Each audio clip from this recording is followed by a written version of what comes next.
धुळ्यातल्या सभेमध्ये उपमुख्यमंत्री देवेंद्र फडणवीस बोलत होते। सुभाष भामरे यांच्यासाठी ही प्रचार सभा आयोजित करण्यात आलेली होती। जी हां, अब हम जिनके लिए अमित शाह सुद्धा या सभेला मार्गदर्शन करणार आहेत। दृढ़ता के साथ देश हित को सामने रखकर शासन करते हैं, देश विकास के लिए समर्पित है। देवेंद्र फडणवीसांनी खूप एक मोठा आणि महत्त्वाचा मुद्दा मांडला आहे की काँग्रेस आता वोट जिहाद करायला लागलेला आहे आणि त्या वोट जिहादला आम्ही मतांच्या यज्ञाच्या रूपाने उत्तर देऊ, असं वक्तव्य देवेंद्र फडणवीसांनी केले। अमित शाह बोलायला इनसे अनुरोध करती हूं आज की सभा को ये संबोधित करें। जोरदार तालियों के बीच स्वागत करते हैं।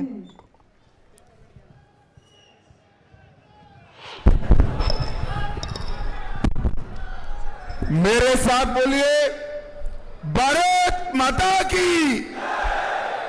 क्यों भाई, धुळे वालों की आवाज को क्या हो गया है? मुझे मालूम है भैया बहुत गर्मी है, मगर मोदी जी को तीसरी बार प्रधानमंत्री बनाना है या नहीं बनाना है? अपने भामरे साहब को फिर से संसद में भेजना है या नहीं भेजना है?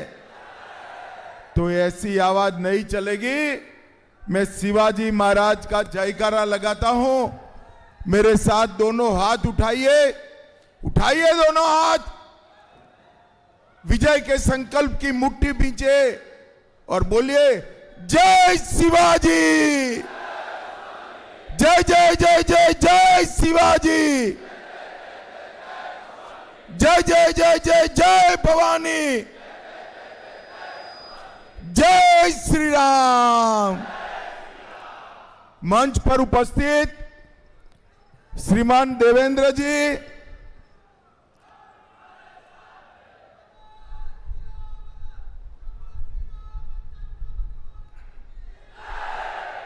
मंच पर उपस्थित भारतीय जनता पार्टी के वरिष्ठ नेता, केंद्रीय पार्लियामेंट्री बोर्ड के सभ्य और महाराष्ट्र के उप मुख्यमंत्री श्रीमान देवेंद्र फडणवीस जी, जिनको जिताने की अपील करने के लिए आज मैं आया हूं, ऐसे हमारे सांसद और प्रत्याशी श्री सुभाष भामरे जी, राज्यसभा के सांसद अजीत जी गोपछड़े जी, दादाजी भूसे जी, अजय कुमार रावल जी, दिलीप बोरसे जी, राहुल आहेर जी, अमरीश जी पटेल, राज्यवर्धन कदमबांडे, जयप्रकाश जी, गजेंद्र जी, धरती देवेरे जी, अनूप अग्रवाल जी, बबन चौधरी जी, अरविंद जी, राम बदाने जी, बाला साहेब जी, और आज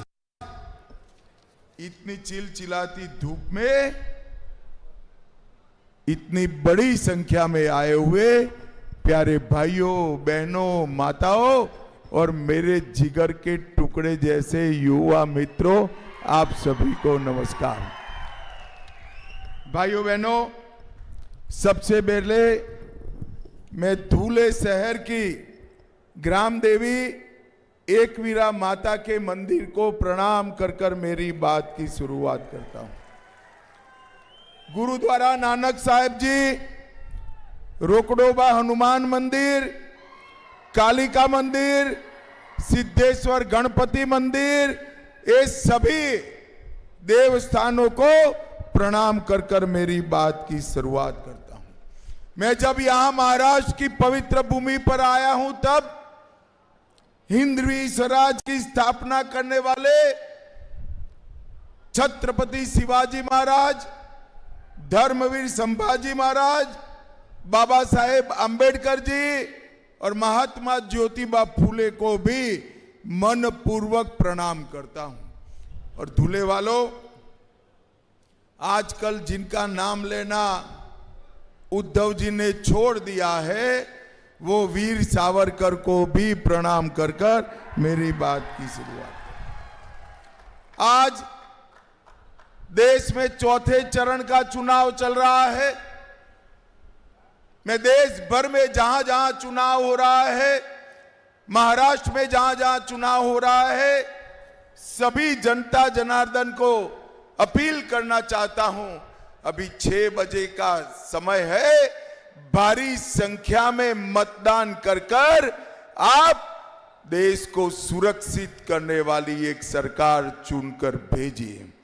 भाइयों बहनों, ये चुनाव जो है 2 खेमों में बटा हुआ है। एक और नरेंद्र मोदी जी है और दूसरी ओर राहुल बाबा है। एक और 12 लाख करोड़ के घपले, घोटाले, भ्रष्टाचार करने वाली कांग्रेस पार्टी और उनके साथी है, और दूसरी ओर 23 साल तक मुख्यमंत्री और प्रधानमंत्री रहने के बावजूद 25 पैसे का जिन पर आरोप नहीं है, ऐसे हमारे प्रिय नरेंद्र मोदी हैं। भाइयों बहनों, एक और थोड़ी गर्मी बढ़ते ही बैंकॉक थाईलैंड जाकर छुट्टी मनाने वाले राहुल बाबा है, और दूसरी ओर 23 साल तक दीपावली की भी छुट्टी लिए बगैर सरहद पर जवानों के साथ दीपावली मनाने वाले नरेंद्र मोदी है, नरेंद्र मोदी। एक और चांदी के चम्मच के साथ पैदा हुए राहुल गांधी है, और दूसरी ओर चाय बेचने वाले गरीब के घर में जन्म लेने वाले नरेंद्र मोदी। दूल्हे वालों, आप लोगों ने ये दोनों के बीच में चुनाव करना है। मैं आज आपको बताता हूं, भामरे साहब के नाम के सामने 3 नंबर पर जो कमल का निशान है, उस पर जब आप बटन दबाओगे, भामरे साहब को दिया हुआ एक वोट सीधा नरेंद्र मोदी को प्रधानमंत्री बनाने के काम में आने वाला है। भाइयों बहनों, मैं आप सभी से अब सीधी बात कर रहा हूं। मुझे बताइए जरा, अयोध्या में राम मंदिर बनना चाहिए था या नहीं बनना चाहिए था?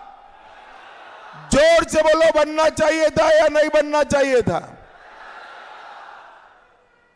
70 साल तक एक कांग्रेस पार्टी, शरद पवार जी राम मंदिर के मुद्दे को अटकाते रहे, कोर्ट में उलझाते रहे। अरे एक बार सरकार तो बनाओ, बाकी सब भी हो जाएगा।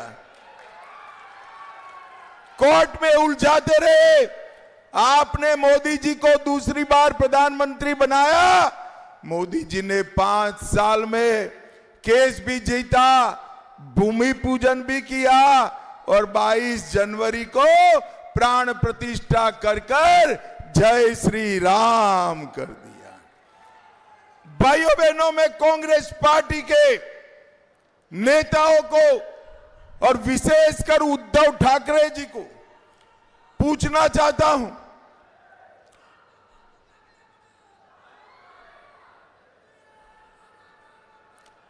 उद्धव ठाकरे जी को पूछना चाहता हूं कि प्राण प्रतिष्ठा का निमंत्रण जब आपको मिला तो आप प्राण प्रतिष्ठा में क्यों नहीं गए? मुझे बताओ भाई, राहुल जी, उद्धव जी ने प्राण प्रतिष्ठा में जाना चाहिए था या नहीं जाना चाहिए था? जोर से बोलो, जाना चाहिए था या नहीं जाना चाहिए था? वो नहीं गए। क्यों नहीं गए? क्योंकि उनको अपनी वोट बैंक का डर लग रहा है। मैं बताता हूं, हमें वो वोट बैंक का डर नहीं है। नरेंद्र मोदी जी ने काशी विश्वनाथ जो औरंगजेब ने तोड़ा था, वो काशी विश्वनाथ का कॉरिडोर बनाने का काम भी नरेंद्र मोदी जी ने किया। सोमनाथ का मंदिर सोने का बन रहा है, और इसके साथ साथ सारे अपने श्रद्धा केंद्रों का फिर से महिमा मंडन नरेंद्र मोदी जी कर रहे हैं। भाइयों बहनों, श्रद्धा केंद्रों के पुनरोद्धार के साथ साथ नरेंद्र मोदी जी ने देश को सुरक्षित करने का काम किया। मुझे बताओ दूल्हे वालों, ये जो कश्मीर है हमारा है या नहीं है? जोर से बोलो, है या नहीं है? एक खड़गे साहब कहते हैं राजस्थान और महाराष्ट्र वालों का कश्मीर से क्या लेन देन है। खड़गे साहब 80 पार कर गए, आप दूल्हे वाले को नहीं जानते हो। दूल्हे का बच्चा बच्चा कश्मीर के लिए अपनी जान दे सकता है मित्रों, जान दे सकता है। 70 साल से तुष्टीकरण की राजनीति के लिए कांग्रेस पार्टी ने धारा 370 को संभाल कर रखी थी। आपने नरेंद्र मोदी जी को दूसरी बार प्रधानमंत्री बनाया, मोदी जी ने धारा 370 को 5 अगस्त 2019 को समाप्त कर भारत का तिरंगा कश्मीर के आसमान में लहराने का काम नरेंद्र मोदी जी ने किया। भाइयों बहनों, आज मैं उद्धव ठाकरे जी को पूछना चाहता हूं, ये राहुल बाबा कहते हैं कि धारा 370 हटी, वो ठीक नहीं हुआ। उद्धव ठाकरे, जरा भी आप में नैतिकता है तो महाराष्ट्र की जनता को बताइए धारा 370 हटनी चाहिए थी कि नहीं हटनी चाहिए थी। भाइयों बहनों, मोदी जी ने धारा 370 हटाकर आतंकवाद को समाप्त करने का काम किया है। मोदी जी ने देश में नक्सलवाद को समाप्त करने का काम किया है। ये कांग्रेस की सरकार थी, सोनिया मनमोहन की सरकार थी, 10 साल चली। शरद पवार जी वहां कृषि मंत्री थे, आए दिन बम धमाके होते थे, अपने बम्बे को भी दहला कर चले गए थे। भाइयों बहनों, मोदी जी आए, फिर से उन्होंने गलती की, उरी और पुलवामा में हमला किया, मगर इस बार प्रधानमंत्री नरेंद्र मोदी थे। 10 ही दिन में पाकिस्तान के घर में घुसकर सर्जिकल स्ट्राइक और एयर स्ट्राइक कर आतंकवादियों का सफाया करने का काम नरेंद्र मोदी जी ने किया। मुझे बताओ भाइयों बहनों, ये राहुल बाबा देश को सुरक्षित कर सकते हैं क्या? अरे जोर से बोलो, कर सकते हैं क्या? समृद्ध कर सकते हैं क्या? कांग्रेस पार्टी 11 साल तक देश के अर्थतंत्र को 11वें नंबर पर रखी। मोदी जी ने 10 साल में अर्थतंत्र को 11वें नंबर से 5वें नंबर पर लाने का काम कर दिया।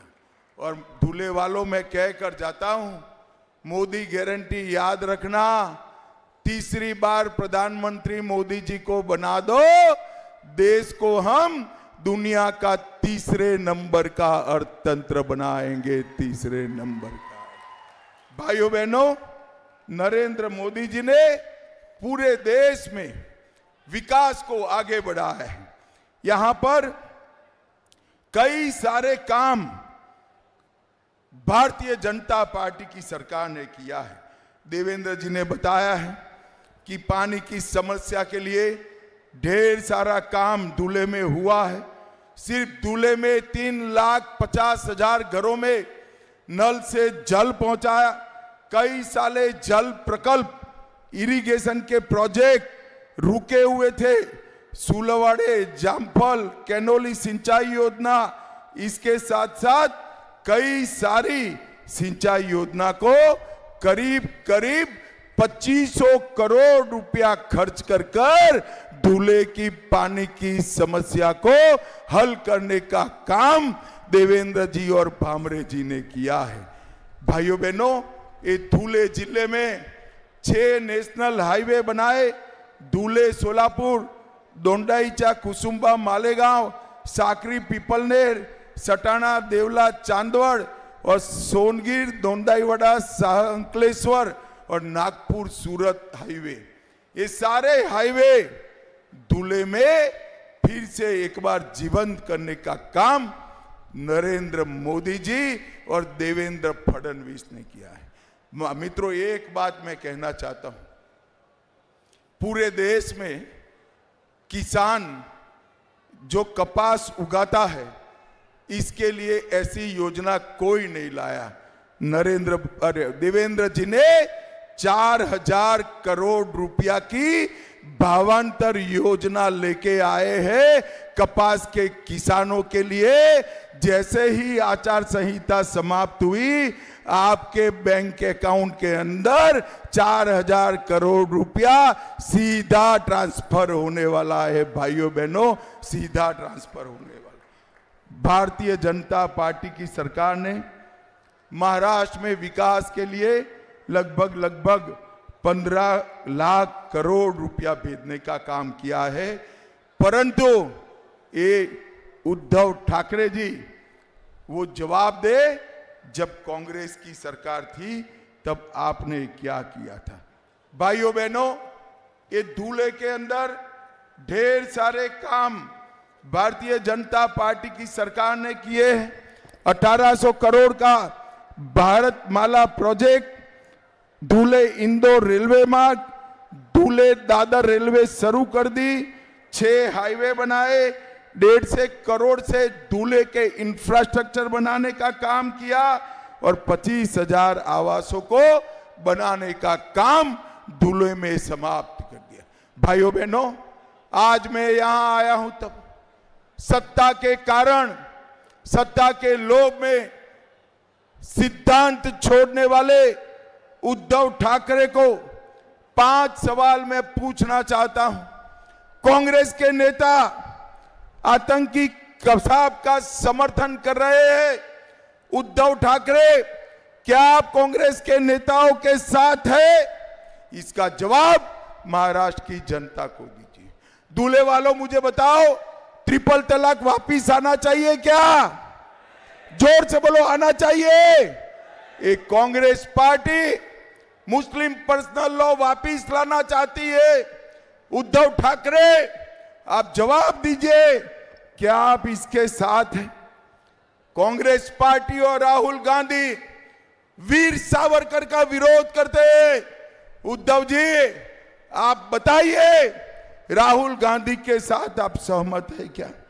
और उदयनिधि स्टालिन और उनके साथी सनातन धर्म का विरोध करते हैं। शिवाजी महाराज ने पूरा जीवन हिंदवी स्वराज की स्थापना के लिए न्यौछावर कर दिया। ये सनातन धर्म का विरोध स्टालिन एंड कंपनी करते हैं। उद्धव जी इनके साथ हाथ मिलाते हैं। उद्धव ठाकरे, आप महाराष्ट्र की जनता के सामने स्पष्ट करिए कि आप सनातन के विरोध में इनका समर्थन कर रहे हो या नहीं कर रहे हो। भाइयों बहनों, मैं आप सभी को पूछना चाहता हूं, कोरोना का टीका आप सभी को लगा है या नहीं लगा है? जरा लगा है वो दोनों हाथ उठाइए तो जरा मुझे बताओ। 25 पैसा भी देना पड़ा है। मोदी जी ने सामने से कॉफी पिलाकर कोरोना का टीका दिया ना। मुझे बताओ, कोरोना जैसा कोई संकट देश पर आता है, ये इंडिया अलायंस के नेता राहुल गांधी देश को बचा सकते हैं क्या? अरे जोर से बोलो, बचा सकते हैं क्या? चंद्रमा पर चंद्रयान को पहुंचा सकते हैं क्या? अरे जिसका खुद का लॉन्चिंग राजनीति में 20-20 बार फेल हो गया, वो राहुल गांधी क्या चंद्रयान लॉन्च करेंगे? भाइयों, ये पाकिस्तान को मुंह तोड़ जवाब दे सकते हैं क्या? जोर से बोलो, दे सकते? ये नक्सलवाद समाप्त कर सकते? ये आतंकवाद समाप्त कर सकते? ये देश को समृद्ध बना सकते? ये गरीबों के घर में गैस, पानी, घर, बिजली, स्वास्थ्य की सेवाएं, मुफ्त अनाज पहुंचा सकते हैं क्या? भाइयों बहनों, ये लोग केवल और केवल अपने परिवार के लिए भी इकट्ठा हुए। मैं इसलिए आप सभी को कहने आया हूं, एक बार 20 तारीख को सभी काम साइड पर रखकर नरेंद्र मोदी के नाम पर भारतीय जनता पार्टी के कमल के निशान पर बटन दबाइए। मुझे बताओ भाइयों बहनों, 20 तारीख को भामरे साहब को जिताओगे क्या? अरे जोर से बोलो, जिताओगे? कमल के निशान पर बटन दबाओगे? मोदी जी को तीसरी बार प्रधानमंत्री बनाओगे? तो मेरे साथ दोनों हाथ उठाइए, उठाइए दोनों हाथ, विजय के संकल्प की मुट्ठी भींचे और जोर से बोलिए, जय श्री राम, भारत माता की, भारत माता की, वंदे वंदे। आप सभी का बहुत बहुत मनपूर्वक धन्यवाद। तर धुळ्यातल्या सभेमध्ये अमित शहा बोलत होते आणि त्यांनी काँग्रेसवरती हल्लाबोल केलेला आहे, राहुल गांधींवर त्यांनी हल्लाबोल केलेला आहे आणि त्याशिवाय उद्धव ठाकरेंनी जी मुलाखत दिलेली होती त्या मुलाखतीला भाजपाच्या वतीने, प्रदेश भाजपाच्या वतीने 5 प्रश्न विचारण्यात आलेले होते। तेच 5 प्रश्न अमित शहांनी पुन्हा विचारलेले आहेत। उद्धव ठाकरे काँग्रेस सोबत आहेत का? दहशतवाद्यांचं समर्थन ते करतायत का? आणि या प्रश्नांची उत्तरे त्यांनी द्यावीत अशी मागणी धुळ्यातल्या जाहीर सभेतून अमित शहांनी केलेली आहे।